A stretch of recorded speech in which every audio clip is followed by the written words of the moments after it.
just kind of walk me through what happened last night or this morning.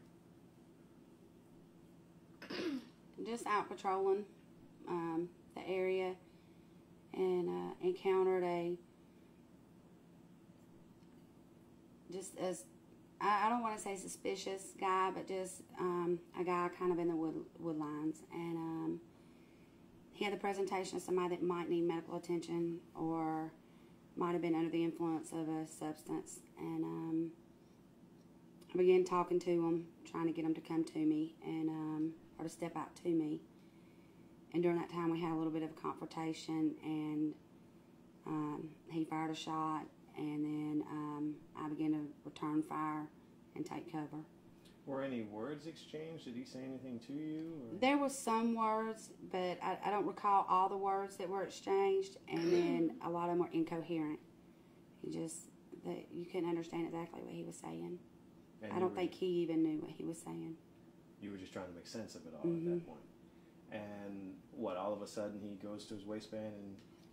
No, it was very fast. It all happened fast. He was sitting down and come up to a standing up position.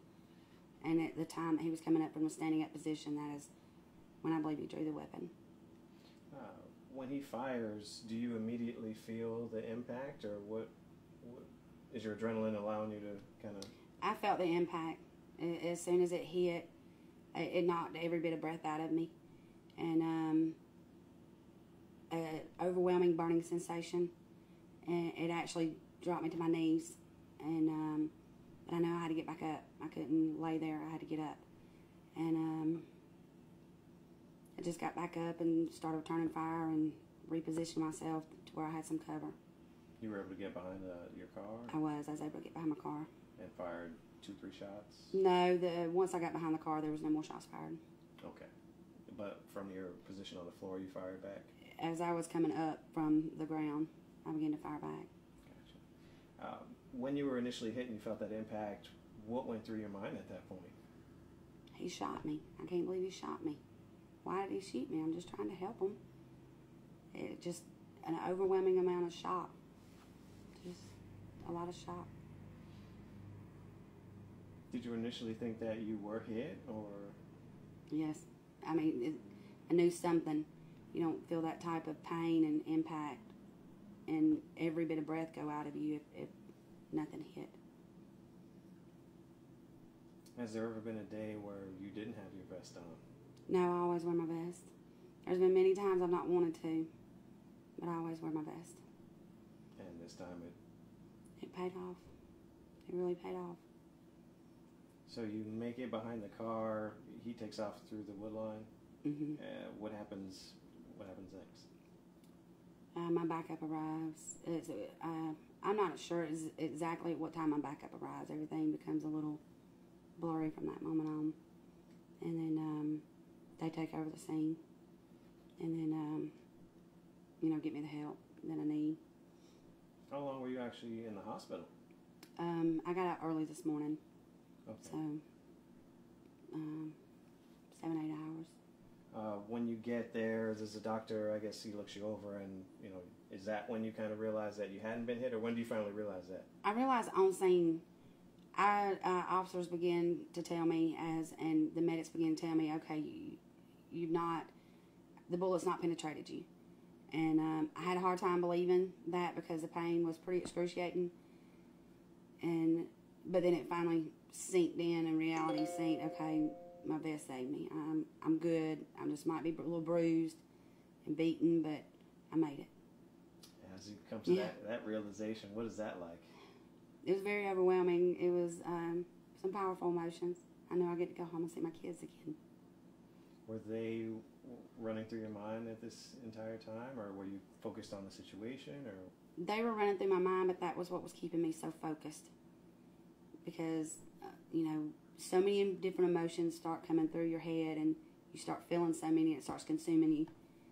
And because of my kids and the thoughts of my kids and wanting to go home to my kids, I was able to maintain a certain amount of control and to keep my vision from, becoming tunnel vision, and to keep my hearing from leaving, and keep me well aware of what was going on until somebody could get there to help me.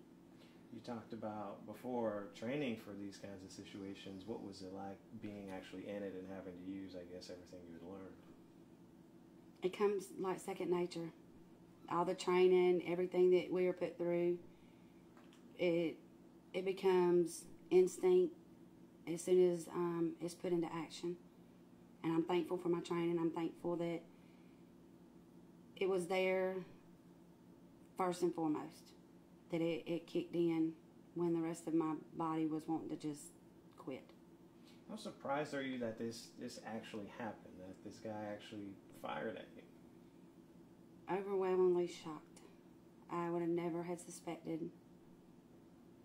I still can't believe it. It still takes me back. I cannot believe he shot me. And why? I mean, I don't understand it. It's more the why that's got me a little, that upsets me more than anything. But it's very shocking. Very shocking. They're still looking for this guy. What is the emotion that you feel toward him? A lot of anger. Because he might have seen a threat, but he didn't see a mother of 3 children that was just trying to do her job. And it makes me very angry that somebody tried to take that from me, when I wasn't doing anything but trying to help this person. I wasn't trying to harm him. I was not a threat to him. If he needed help, I wanted to get him help. If he didn't, I wanted to take him somewhere to where he could be safe, because he was not safe where he was at. And for him to have such a disregard to human life really angers me and upsets me. Because if he'll do this to an officer, how much more will he do to a citizen on the streets? And I become very irate when I think about it. Given the current climate, with officers and some community members, do you think that oftentimes they don't see that while you may be an officer, you have a family and everything like that? Do you think that people oftentimes see that? In Jackson, they do. In Jackson, we're family. Even us officers.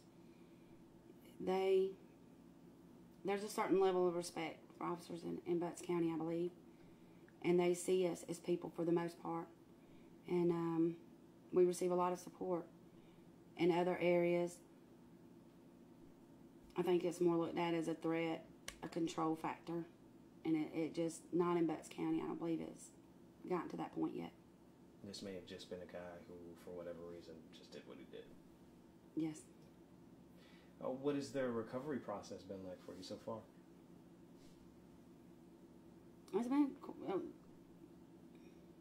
It's been somewhat painful, and I want to be out there hunting. I want to be out back on the street. I want to be back at my job, and it's been slow trying to process everything throughout the day, and realizing what actually did take place. That it wasn't something that we watched in training on a video. It happened to me. Do you think this will allow you to go back out on the streets? Yes. I think it'll make me a better officer. I think it will. So no question, you plan on going back? Yes, I do. I plan on going back. No doubt in my mind. Just why? It's the passion of mine. I enjoy helping people. I enjoy being the one that comes and talks the man down, talks the woman down. I enjoy helping people in the middle of being the referee, so to speak. And I just enjoy my job, all aspects of it. Help bringing justice to families, help bringing calmness to families, and help making the community safer. It's a deep set passion of mine. And this isn't going to take that from me. What kind of lasting impact do you think this incident will have on you going forward in the job, and maybe not even in the job, just in life? Maybe realize how quick it can end. Maybe realize how quick it can end. To be more appreciative of things. And as an officer,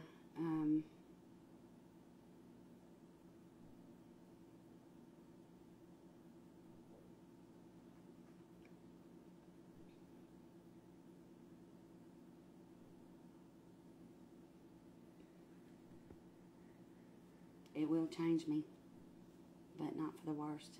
If anything, better. And it'll be better.